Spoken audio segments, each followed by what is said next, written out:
Welcome back to the BBX podcast called Resist Amazon ? Danny Kane interviewed by the ignorant, cynical person. This is part 2 of 3 episodes, and today we ask our special guest Danny Kane what independent bookstores can do to compete with Amazon. Let's continue where we left off last time. Okay, let's move on to part 2 of the podcast, and let's now maybe focus lesser on Amazon, but let's focus primarily on the stores itself, on the independent bookstores. So here is another question from the ignorant, cynical person, Danny. Here we go. Danny, Amazon just figured out a business model that customers love. I think that independent bookstores should learn something from it and reinvent themselves. Can independent bookstores reinvent themselves to compete with Amazon, Danny? What do you think? No, they can't, because Amazon, you can't compete with Amazon. It's a business model that's set up with anti-competitive goals in mind. And so their goal is to not let anyone compete with you. They'll either drive you out of business or buy you and kind of put you into their fold. And you see that a little bit with Amazon kind of trying to open bookstores and kind of sniffing around the brick and mortar market in the United States. So I think in that way, no, just because they won't let you. I think in another way, I also really like to focus on things that independent bookstores do and always have done that we do really well that Amazon can't or has no interest in.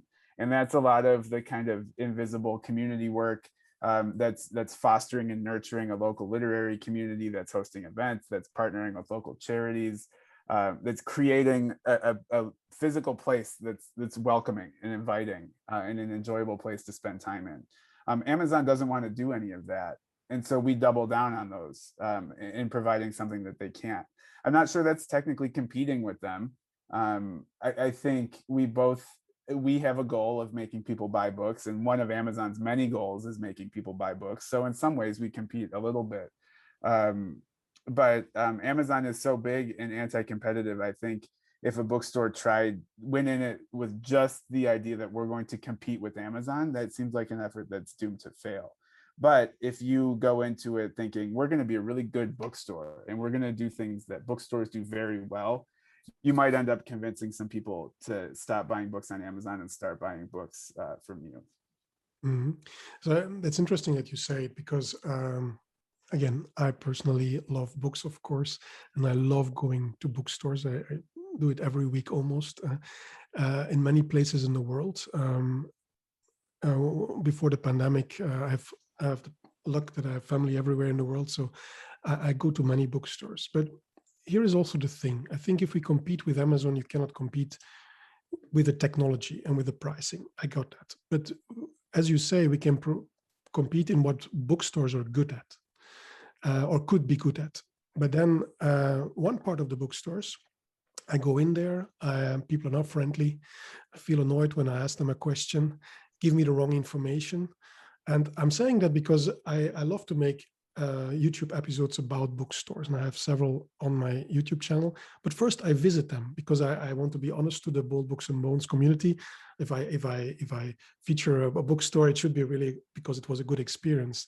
And I remember I was in Germany, in Dresden, and it is quite long driving to get there. I went to several bookstores, and one I want to film, I just didn't make the film because there was no client centricity. There was no attention to you. And I got it. They were stocking their shelves with a new load of books, and I was an annoyance to them as a customer. And again, I don't judge it, but I feel a bit uncomfortable because I think it's a pity. You are struggling. You are trying to. You have so much competition, online competition, and then you could make a difference, but you don't. And that is a bit. I feel a bit sad. Now, luckily, I also have dozens and dozens of beautiful examples where bookstores really make a difference, and by being very personal. And what I did yesterday, I called a bookstore in Montpellier, in the south of France. It's an English bookstore. I love that place. I made an episode about it. And what I would like to show both of you is a little abstract of the conversation I had yesterday. And I asked the two ladies who manage the bookstore, Manon and Salome, what do they do to compete with Amazon? Yeah? Invite you to listen to their story, and then would love to have some thoughts from both of you. So here we go. There we go. Hi. Hey. Hey, nice to meet you again. Hi. Nice to see you. So one thing we're trying to do is the educational part with a customer. So sometimes, every time a customer walk in and ask for books that we don't have in stock, we always ask him if they want us to order it for them. And sometimes people have asked us, why should they order it with us and not with Amazon? So that's one of the things we're trying to do, teach them about what Amazon does, the social, political, environmental, and economical impact of Amazon.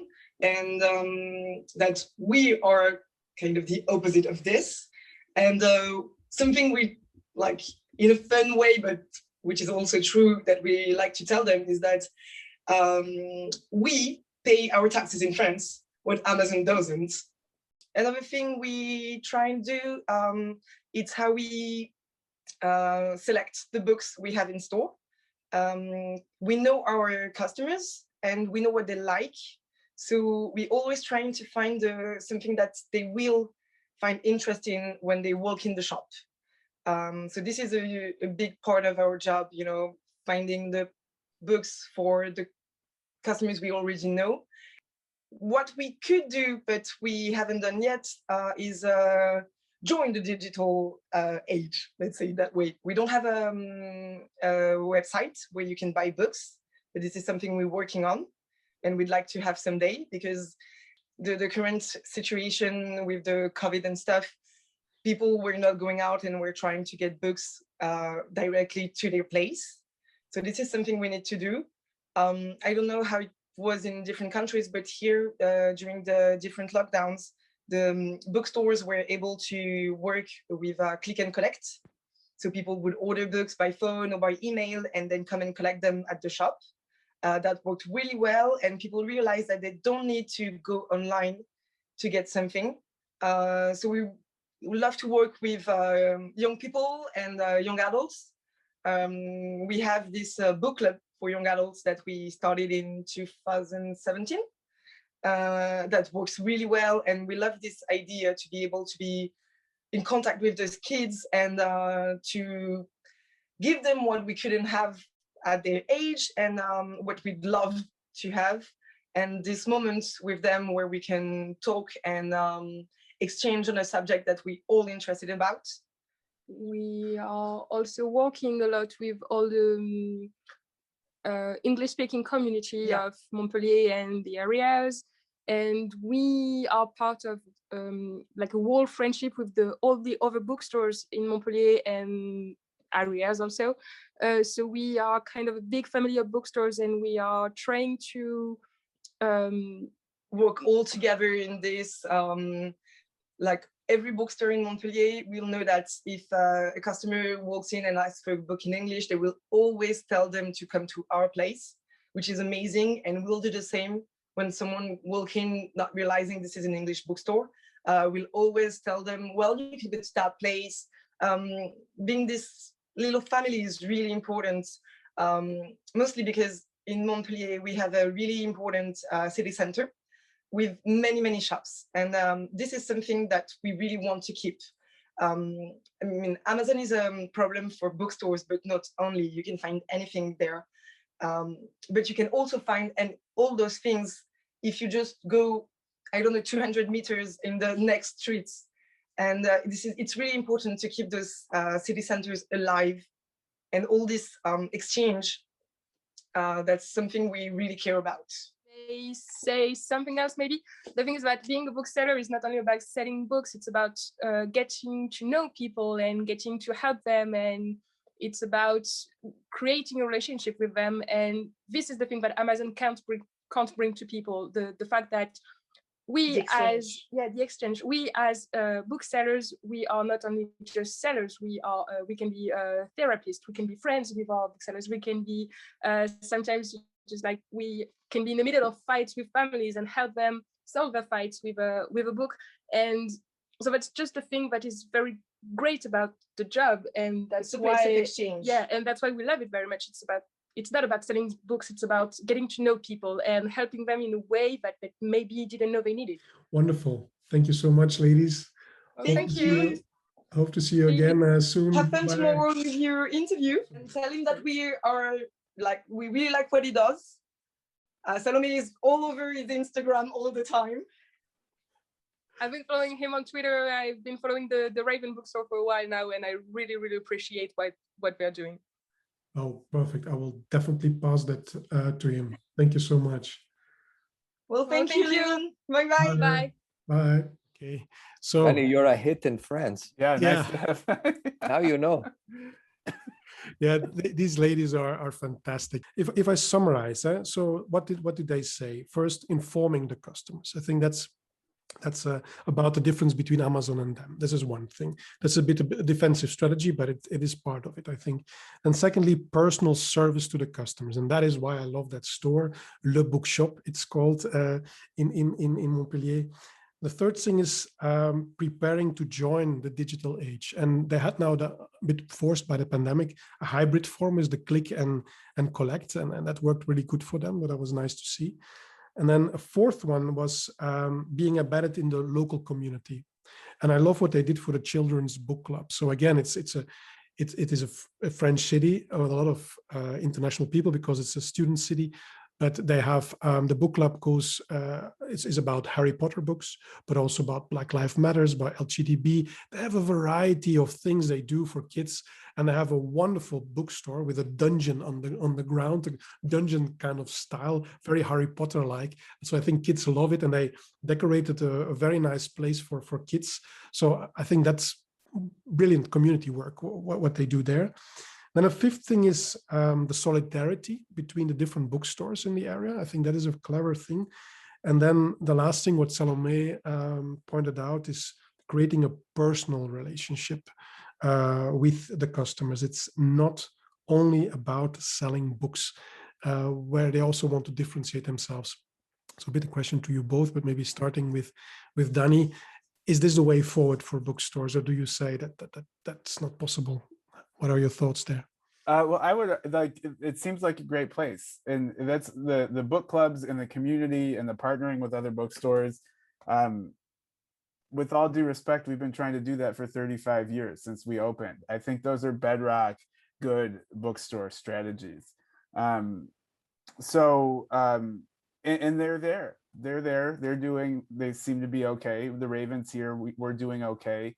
I think those are really good things to lean on. And like a bookstore is gonna live and die with its community. So the connection to the community and the other businesses and its customers and the families and the kids and the other bookstores is super important. And that's what's gonna help any bookstore thrive. And it really seems like they understand that. Is it not also a bit time that bookstores work a little bit more on hospitality and on engaging more with their customers? I'm sure many bookstores do that already, but again, from experience, I don't feel that it's systematically there. Maybe I'm too naive in that, but I'm going to ask the question a bit to Fede also. Fede, I know you're very busy. Can I jump in? Sure, Can sure, I respond? Go ahead. A couple things. Number one, I don't think it's fair to let a few bad bookstore experiences stand for all bookstores. In the US, we've got this rhetorical thing where we call them independent bookstores to differentiate between like Barnes and Noble, the big chains like Waterstones in the UK. The small bookstores we call independent bookstores. And I think that's interesting because bookstores are independent of each other. So it's not, if you have a bad experience at a restaurant, you're not going to give up on all restaurants. You're going to give up on that restaurant that you had a bad experience at. And two, retail work, these are humans working retail jobs, which are incredibly grueling. dealing with customers who are often difficult, especially over the last year. Retail has been, I mean, sometimes like some people are scared for their lives going to work because of the pandemic. It could be dangerous to go to work. And I think there needs to be a measure of grace and forgiveness with people in the service industry on behalf of the customers. There's this kind of mantra that the customer is always right, which I think is actually dangerous and can lead to people being abused. And so I like good customer service is of course important, and you should be welcomed in a bookstore. But I think it's also important for customers to remember that these are humans, and that's something that Amazon doesn't do with their workers. Those aren't humans, and to Amazon, the people in their warehouses aren't humans. They're bits in the machine to get that stuff out of there as fast as they can. So like part of the work I do and the activism I do is to like remember that these people working these jobs are humans, and they have maximum capacities, they have emotions, they have limits, they have health, they have families. And so like it could have just been a bad day at those bookstores. They probably don't want to be hostile, but you don't know what's going on in their lives when you walk in there. And I think there's a measure of grace that's needed. So maybe I would encourage you to give them another chance. Plenty of don't worry. I love bookstores, and I couldn't do without it. So no worries about that one. But Fede, what are your thoughts here about hearing? My not so secret life. I'm a hospitality consultant, so I work with restaurants, fine dining restaurants, and 5-star hotels, and I looked at issues of hospitality, and I teach hospitality as a competitive advantage. I think as retail is shifting, right? Hospitality is becoming very different than service. So service is doing everything right by the book and providing what people need, while hospitality is that intangible of how people feel when they enter a business. And retail is shifting from a transactional environment into an environment where people come to enjoy life, to have more of a social time inside the retail spaces. So hospitality is going to become more and more vital for every retail business. And sadly, I did have the same experiences as living in my town of Montreal, where I've gone on hunting down bookstores where I love to discover new bookstores. And in about, I would have to say, and I'm not going to exaggerate here, but I would have to say that about 35% or 40% of them, maybe, that hospitality angle was missing. I did not feel welcome or in that environment. So while on the others, I had a fabulous time. So I keep coming back. They make me come back because they're so great. Is there anything, Danny? We provide many resources to people, to retailers, and to how to get better at business. But is there any resource or anything like that we can provide and help booksellers become more hospitable, understand the importance of hospitality? The best way to make someone happy, so if someone is happy at work, they're going to be hospitable to the customer. And the best way to make someone happy at work is to pay them more. So like there needs to be a market, and the best way to pay booksellers more is to have more of a market for independent booksellers. I still don't understand this. Like I still have trouble with this argument that it's like someone was mean to me in a bookstore, so I'm going to go to Amazon. But Amazon is even less hospitable than a non-hospitable bookstore. You can't get anyone on the phone at Amazon. It's impossible to even talk to a human at Amazon. It's an ugly website with a search algorithm that's corrupted by advertising. Someone's just going to toss the package on your front door and go back to the van, where they have to go to the bathroom in the van because they don't have enough time for a break. So like I don't know. I just don't see this like someone was mean to me at a bookstore, so I'm going to shop on Amazon. I don't buy that argument. But I will say we need to make these jobs better in bookstores, and people are going to be better at their jobs if they're better jobs. So we need to make sure a bookseller can have benefits. In the United States, the healthcare is a whole big mess, but like make sure you can get health insurance through your job. Make sure you're earning a living wage. And it's, again, bookstores don't want to underpay their workers. No one goes into business thinking, well, I don't know. It's hard for me to imagine someone going into business thinking like it would be really fun to underpay my workers. It's just there needs to be more money in the market. And it's because Amazon is drying up this market so much, there's less money to pass on to workers. So I think the best resource you can do to make people better at a retail job is to make those jobs better paying. Yeah, I see your point. I think it would be really unfair to say somebody was mean to me in a bookstore and I go to Amazon. I think that was not the point. But I see where you come from. But it is, we are looking, how can a bookstore, what is their strength? How could they compete with anyone? And I think, I don't know if it's sufficient, but I think one thing is this, we believe very strong, if I may say so, in hospitality as one of the variables. And again, referring to the two young ladies in the south of France, I love how they changed the topic of their book club to what's happening in the world at the moment. And but I wish they had a stronger voice to share what they do. And I think you called them the invisible contributions, I think, from a bookstore. I think there must be a better way, and I don't know how. I do my little share by making episodes about bookstores, but there must be a better way to make the public aware of a bookstore is not only about selling books. It is so much more. Indeed, bookstores are so much more than just selling books. Some countries in the world have realized this and have therefore implemented legislation to protect the book industry and the independent bookstores. And this will be the topic of the third and last part of the BBX podcast called Resist Amazon ? Danny Kane interviewed by the ignorant, cynical person. Hope to welcome you soon to part 3 of this BBX podcast. Thank you for listening. Please stay curious and stay free, and see you soon.